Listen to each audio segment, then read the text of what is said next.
Let's continue with our consideration of Hanukkah and the fallout that came from that event in December of 164. You know that Judas Maccabee and his brothers rededicated the temple on the 25th day of the 9th month of that particular year. So we're talking about the 14th of December, I believe, on our calendar of 164 BC.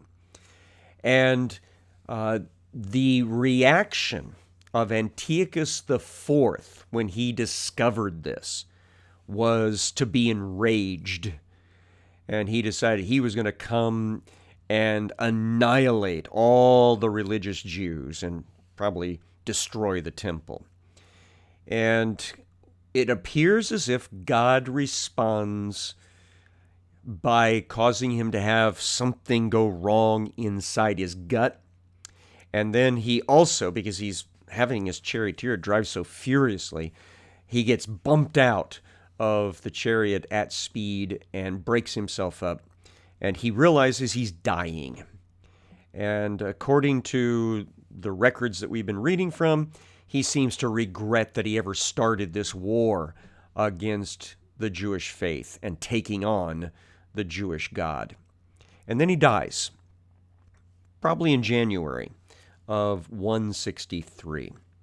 His son, Antiochus V, is approached by the Jewish people with a proposal of ending this war of the past few years between the two groups.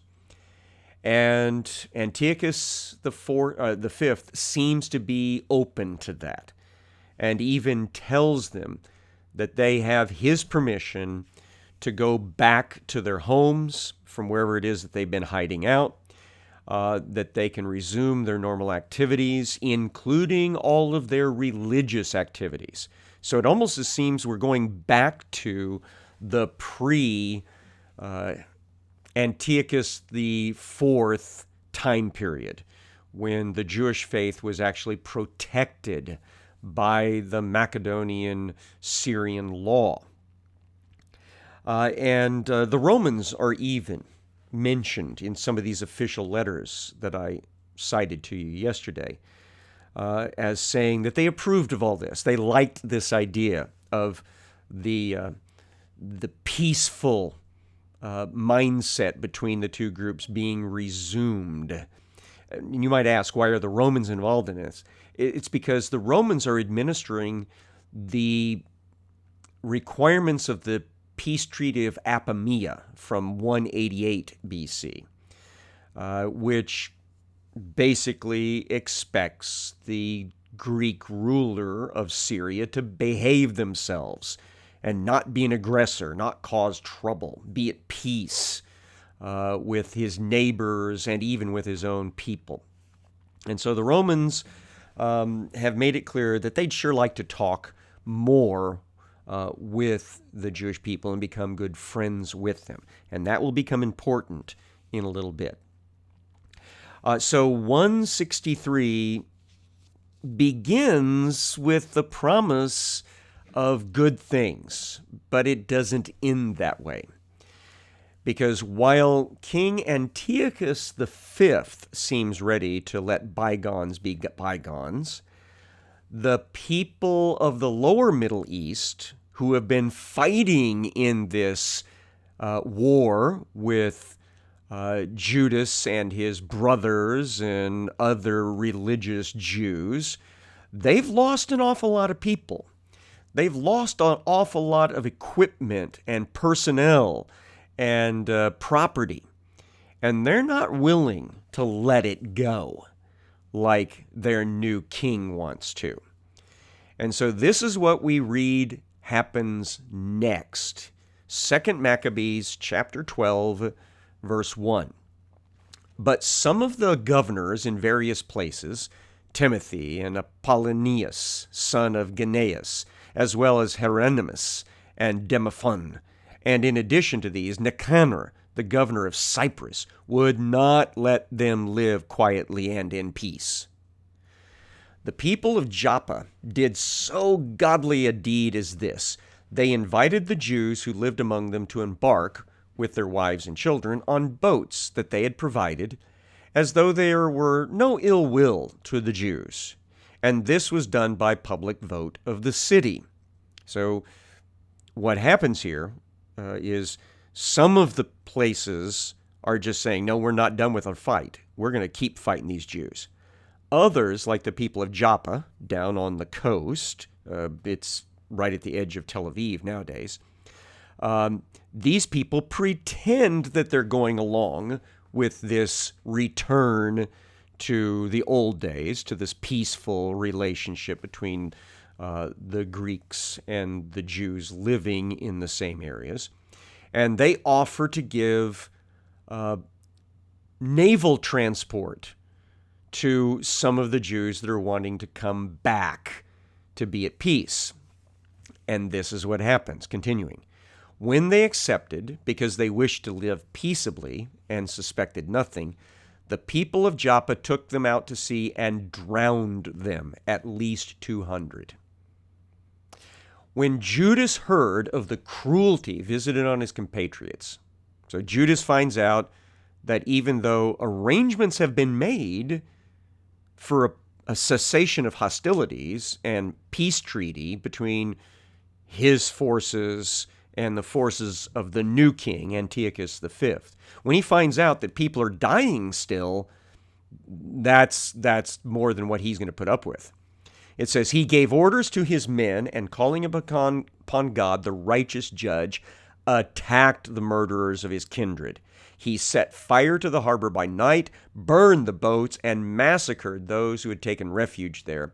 Then, because the city's gates were closed, he withdrew, intending to come again and root out the whole community of Joppa.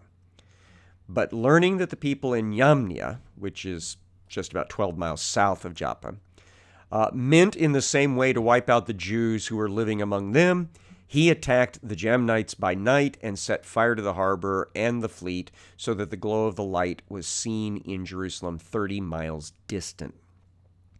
So Judas now feels like he has no choice but to take up arms again to keep the fight going, despite the peace treaty offers from Antiochus V, because apparently the Gentiles, the Greeks, aren't going to play by Antiochus's peace treaty rules. Then we find out in the spring of 163 that Judas is engaging a whole bunch of these Gentile forces that are trying to still wipe out the Jews, and kills a whole bunch of them over east of the Jordan, where they'd been set up for an attack. But it should be noted that he is only attacking Gentiles that are directly threatening Judaism. That's the only people he's engaging militarily. He's not trying to wipe out Gentiles generally. How do we know this? Well, 2 Maccabees 12, verses 29 through 31. Says, setting out from there, they hastened to Scutopolis, which is 70 miles from Jerusalem. I love going to Scutopolis. It's got some great ruins there. It's actually the Greek city built at the base of the ancient Jewish city of Beth-Shan. And if you happen to get a chance to go with me to Israel in October of 2023, we'll go there, and you'll see that even Judas Maccabee ends up going to this city. But anyway, he hastened to Scutopolis, which is 75 miles north from Jerusalem. But when Jews who lived there bore witness to the goodwill that the people of Scutopolis had shown them and their kind treatment of them in times of misfortune, they thanked them and exhorted them to be well disposed to their race in the future also. And then they went up to Jerusalem as the festival of weeks, or Pentecost, was close at hand. So Judas goes to Teutopolis because he's concerned that the Gentiles there might be trying to kill off the Jews. But he gets there, and the Jews are like, no, no, no, no, no, no. These Gentiles, they actually protected us over the last few years. They've been kind to us. They like us. So don't hurt them. They're on our side. And so Judas basically says, all right, great. Thank you for taking care of that, Gentiles. Keep showing that kindness. Thank you. And then he leaves them alone. So this tells us the character of his ongoing fight. He is not trying to wipe out all Gentiles from the Judean areas or the Jewish areas. He is only trying to defend Judaism against all of these continued attempts to wipe them out. So one more story from this time period, and then we'll fast forward a bit. After Pentecost of that year, so we're still talking about 163, he turns his attention to an army it's invading from the south. It's a Gentile army coming out of Idumea, which is southern Judah. And this is what 2 Maccabees 12:32 reports. After the festival called Pentecost, they hurried against Gorgias, the governor of Idumea, who came out with 3,000 infantry and 400 cavalry. When they joined battle, it happened that a few of the Jews fell. But a certain Dositheus, one of Bacanor's men, who was on horseback and was a strong man, caught hold of Gorgias, and grasping his cloak was dragging him off by main strength, wishing to take the accursed man alive, when one of the Thracian cavalry bore down on him and cut off his arm. And so Gorgias escaped and reached Marissa. And we've got a lot of military stories like this in the Maccabees and in the Antiquities. Those of you that have interest in these things, you really ought to read these. It is some of the most amazing military fights that you can see. But anyway, it says, as Esdras and his men had been fighting for a long time and were weary, Judas called upon the Lord to show himself their ally and leader in battle. In the language of their ancestors, he raised the battle cry with hymns, and then he charged against Gorgias' troops when they were not expecting it and put them to flight. So this again tells you the character of Judas. He is a man that trusts God, and he even prays to God and sings to God in Hebrew, ancient Hebrew, and asks him to do like he did of old and step in and fight the fight for the Jewish people. And God apparently does and gives him great victories. Then Judas assembled his army and went to the city of Adullam. That's about 15 miles southwest of Jerusalem. As the seventh day was coming on, they purified themselves according to the custom and kept the Sabbath there. On the next day, so now we're at the first day of the week, as had now become necessary, Judas and his men went to take up the bodies of the fallen and to bring them back to lie with their kindred in the sepulchres of their ancestors. So now we're going back a couple of days after the battle of Adullam to collect the dead bodies of the Jews to give them proper burials. They couldn't do it the day after the battle because that apparently was the Sabbath day. So here they are a couple of days later on the first day of the week, picking up the bodies. Then, under the tunics of each one of the dead men, they found sacred tokens of the idols of Jamnia, which the law forbids the Jews to wear. And it became clear to all that this was the reason these men had fallen. Now, we're reading from 2 Maccabees, which I've told you several times. The author is very much zeroed in on religious matters. And he makes a lot of commentary on religious concepts. And so here he says, when they found the few dead bodies of Jews from that battle, when they started stripping them to get them ready for their burials, they found that they had idols hanging on their necks or underneath their outer clothing. as little talismans, little good luck charms. Now, these things had come from Jamnia, which was one of the places that they'd recently defeated. You remember that. And these might have been taken as spoils of war, but these guys, these Jewish soldiers, were wearing them for good luck. But the writer of 2nd Maccabees says, no, it wasn't good luck. It brought them bad. It brought them a bad curse from God because they were idols. And when Jewish people engage in idol worship, it brings the curse of God. Continuing. So they all bless the ways of the Lord, the righteous judge, who reveals the things that are hidden, because these idols would have been hidden. And they turned to supplication, praying that the sin that had been committed might be wholly blotted out. So this is where they feel like they'd like to pray for these guys that they would not still be judged after death by God for this stupid thing that they did. So God had already judged them in the flesh for their stupid action.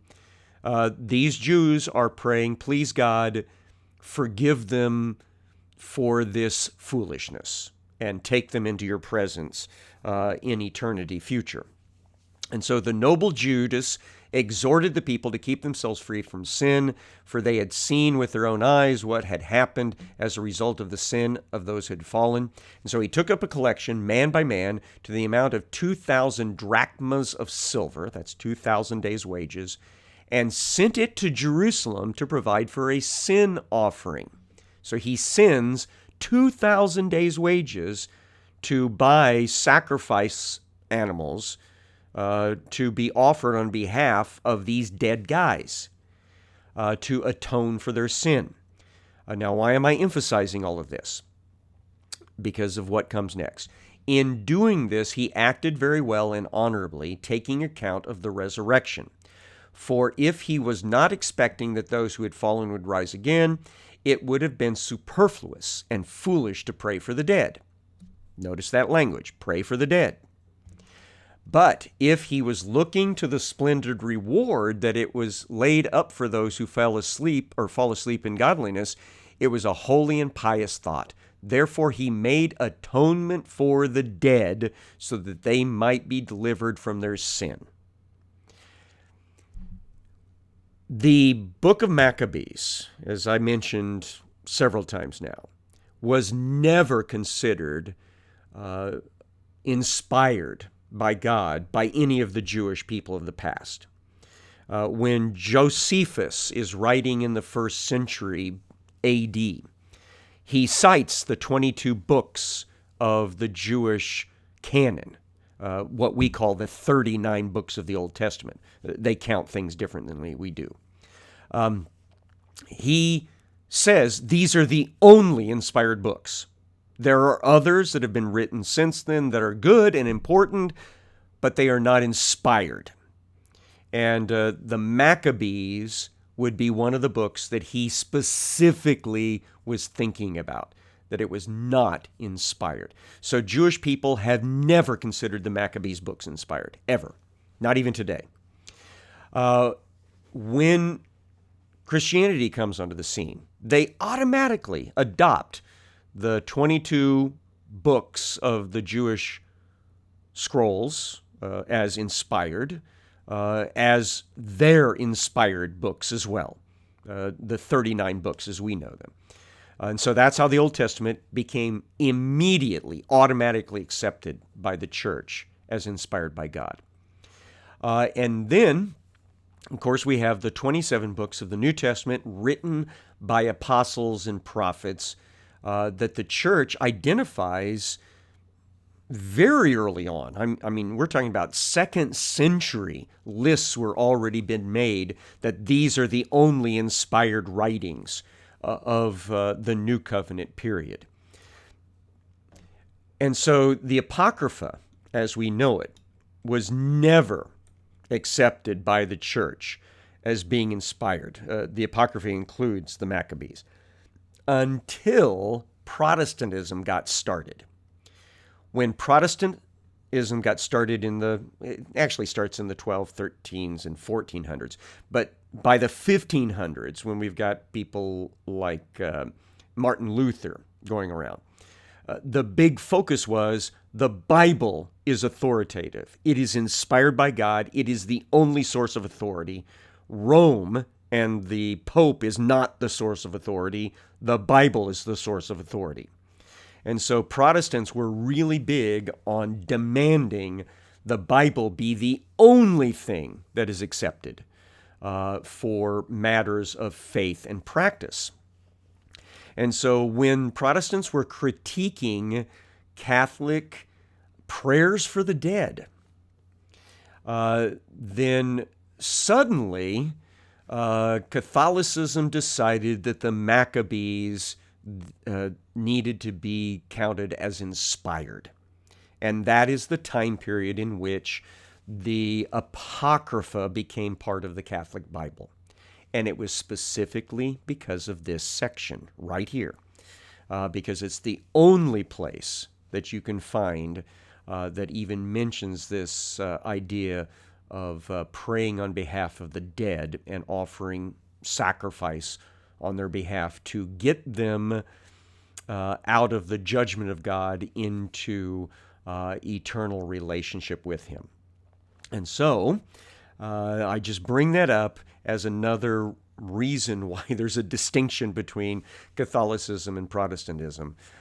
We still, to this day, as Protestants, do not accept 2 Maccabees as inspired.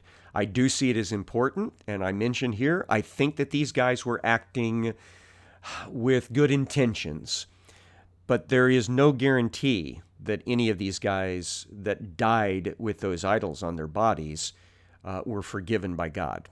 That's between Him and them. And it doesn't matter how many prayers you offer on behalf of sinful people. It doesn't matter how many prayers and offerings and monetary donations you make on behalf of past relatives and friends that were sinful in their life. It's between God and them as to whether or not any of those things will have merit. And so my hope is that God would have forgiven these guys for their stupidity of taking up what they considered to be good luck charms and wearing them. I hope that the other parts of their life were much more righteous, because they were riding with Judas Maccabee and fighting with him on behalf of the fulfillment of Daniel's prophecies for the reinstatement of the faith of ancient times. All right, so that's my commentary on that.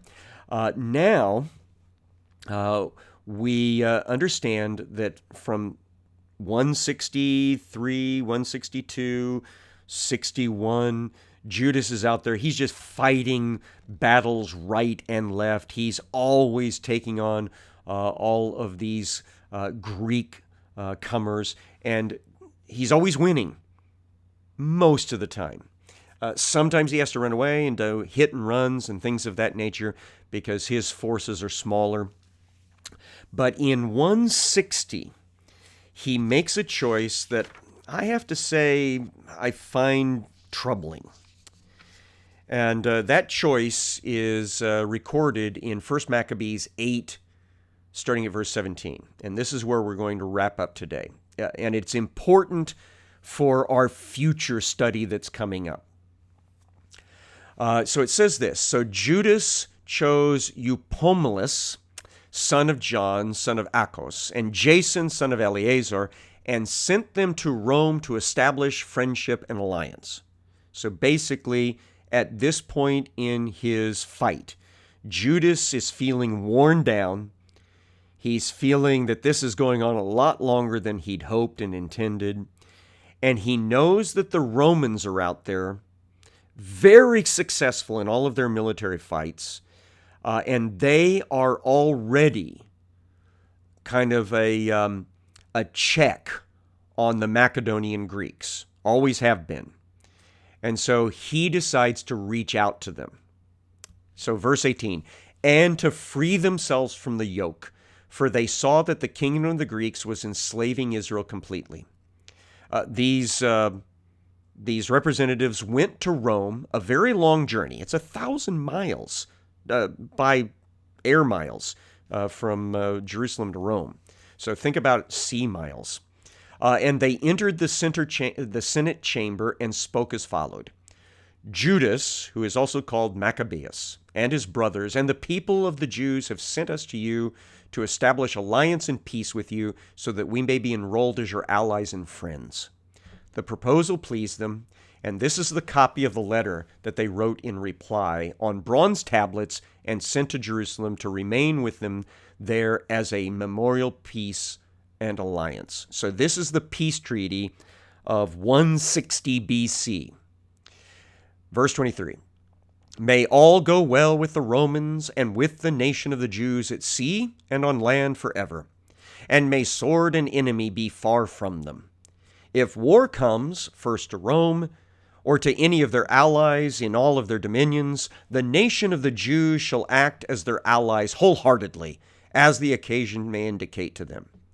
To the enemies that make war, they shall not give or supply grain, arms, money, or ships, just as Rome has decided that they shall keep their obligations without receiving any return. In the same way, if war comes first to the nation of the Jews, the Romans shall willingly act as their allies, as the occasion may indicate to them, and to their enemies there shall not be given grain, arms, money, or ships, just as anything. They shall do so at their discretion, and any addition or deletion that they may make shall be valid. And concerning the wrongs that King Demetrius is doing to them, he's the new Greek by the time this is written, we have written to him as follows. Why have you made your yoke heavy on our friends and allies, the Jews?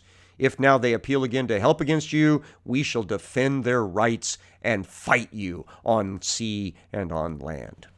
So this is the official beginning of an alliance between the Roman Republic and the Jewish people.